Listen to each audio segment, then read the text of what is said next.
Hi there. My name is Ed Whitbread. I'm a member of Community Access Television, and with me this morning is Lisa Austin, who is running for County Council, representing District 2. Tell us the parameters of District 2. Well, District 2 is really the heart of the region. It includes Lawrence Park and all of the city north of the railroad tracks and Buffalo Road, so it goes all the way across on the west, including Frontier Park. There are a few little deviations, but pretty much that's the district. And although it's physically the smallest district, it is one of the most diverse districts in our community. It is the most diverse, and it includes so much of what we think of as Erie, from Dobbins Landing to GE. Okay, it's fairly safe to say that the campaign you're involved in is in some ways a little more challenging and certainly different than other folks are dealing with.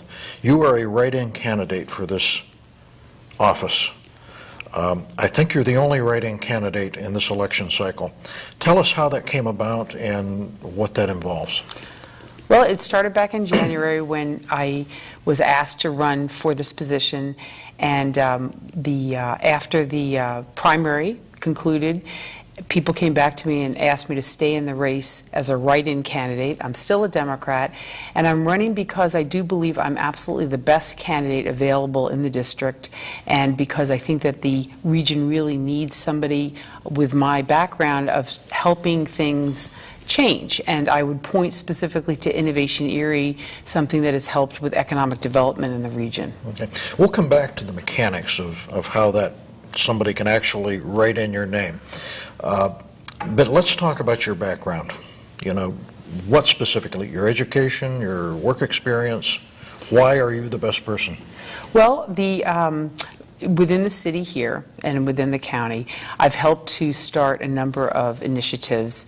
We have a preservation group, Preservation Erie, and part of the concept behind that is that reusing buildings helps with the local economy in terms of hiring local people to do the reuse. I've helped to start a transportation group, trying to encourage and expand local transportation. And most importantly, the Innovation Erie group that I mentioned has helped 4 new people start 4 businesses in Erie County in 4 years. In addition to this volunteer work, I've also been appointed and served for 7 years on the Zoning Hearing Board, and I've also had experience working with my Neighborhood Watch and also with my church group. And this experience, I believe, has really prepared me to work collaboratively on County Council to help turn the region around. It's impressive what you've done on a volunteer basis. Do you have any kind of a vision or a concept that you're bringing to the table in accepting this challenge? I do. I've moved here and really fell in love with the region. I see so much potential that I feel is not yet being utilized. It exists in the people that have been living here, the newcomers to the region, certainly in our manufacturing base, the transportation opportunities that we have here, the resource of the water, and the arts community is also a big source of potential economic development for the region. So all of these are things that I would help to coalesce and bring together to help create a more vital community and to try and create more living wage jobs. Everybody, when you say mayor, when you say city council, when you say school board, everybody has a handle on what they mean. I think a lot of people really don't understand what county council does. Is there a nutshell version of... Well, I think that what County Council actually does do, and I want to back up and say one of the reasons I'm running for County Council rather than, say, City Council is because the issues that we're facing in terms of education, transportation, land use, taxation, economic development, all of these, issues are, and poverty is another one that's huge. We really can't solve them municipality by municipality. And even though County Council does not necessarily have the authority to enact legislation in any of these areas or in all of these areas, County Council has the potential to offer a vision that the other municipalities can kind of try to move forward with. And I would point again to what's going on with Destination Erie. There's a lot of conversations going on about how we have to really start to work regionally. So I believe that with my experience that I've already had in the region, I think that if I can bring that to Council, I can help manifest a vision that we can all kind of work towards. Okay, let's go back to this function of writing in. You went through a primary campaign, and now you're going through a different kind of campaign. What's the process differences between those?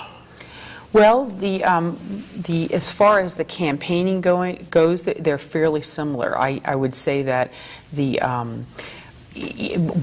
both in the primary and in this general election, I've really been shut out of a debate process with my peers, the other candidates.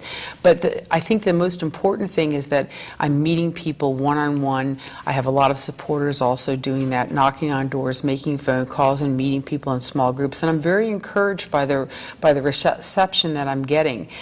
So I believe that the election is going to be won in that manner. Now, two things that have come up I want to mention. One is that many of the Democratic voters that I've talked to have initially been hesitant, feeling that the vote might be split and in favor of the Democratic vote, and then allowing a Republican to win. And our Republican nominee has no chance of winning this election. He's already, when the vote was split 5 ways in the primary, he lost to 2 Democrats. Two of us beat him by over 200 votes. So the scale of the Democratic voters in this region make it impossible for a Republican to win. And so I have many Republicans who are working and knocking on doors and donating to this campaign because they realize that the choice is really between the Democratic nominee and the Democratic write-in candidate. And they believe that I'm the stronger candidate with the better vision and experience. So they're helping me in this race. So then the other thing that you mentioned about the actual write-in process, yeah. People are, again, hesitant. You know, we all like to do things the way we've always done them, and there's a concern about the process. And it's really very simple. When a voter goes into the booth, they will tap, as everyone does, view ballot. They will view the ballot, and then they will search out this particular race, which, if they're in my district, will be County Council District 2. It'll be right under the county executive race. There will be the name of the Republican nominee, the Democratic nominee, and then the third one will be listed. It will be write-in. They will touch the write-in area, press that button, and then a screen will pop up where, with a little keyboard, they'll peck out my name, Lisa Austin, and then they'll hit accept, and then they will have voted for me as a write-in candidate. So the new process with the computers makes it very, very simple. Is it important that they be very specific in the way they spell and enter your name? Ideally, the name is spelled LisaAustin. However, we've been assured by the people in the voters registration arm of the county council that they are looking for the voter's intent. And so a slight misspelling and will not necessarily, or not even a slight, but they said that this whole range of names that are, that are clearly, they're indicating me will be acceptable. So you are coming close to finishing this particular race. What I'd like to do now is just give you the opportunity to speak directly to folks about why you would be the best person for it. Well, what you might. Oh, okay, all right. Well, I wanted to say specifically, I didn't answer one of your earlier questions, Sure. So I just want to get back to that. I was really struck about a year ago by one of my neighbors who ended up pushing a shopping cart with his family. They were being evicted from their home. They didn't really have a place to go. He had been trying to look for work, and she had been, caring for the children. And this kind of level of poverty is so upsetting. And so we need to find a way to meet the needs of people who cannot find a job and help them find jobs. And I know from my own experience that education is a huge part of this component. Many of you know that I attended Yale University for my graduate degree, but not as many people realize that I started out at a community college. And I think that having opportunities all along the spectrum for people to get involved and improve their credentials and get an education is something we have to provide. Some kind of opportunity for people and a safety net is really, really important. I will speak to the group now and just say, everyone out there, I really am asking for your vote on November 5th. I am the best candidate if you compare the qualifications, my background, and I promise you that I will work very hard to help make Erie the thriving community that I really believe it can be. Thanks so much for your time. Lisa, thank you. Best of luck. Thanks.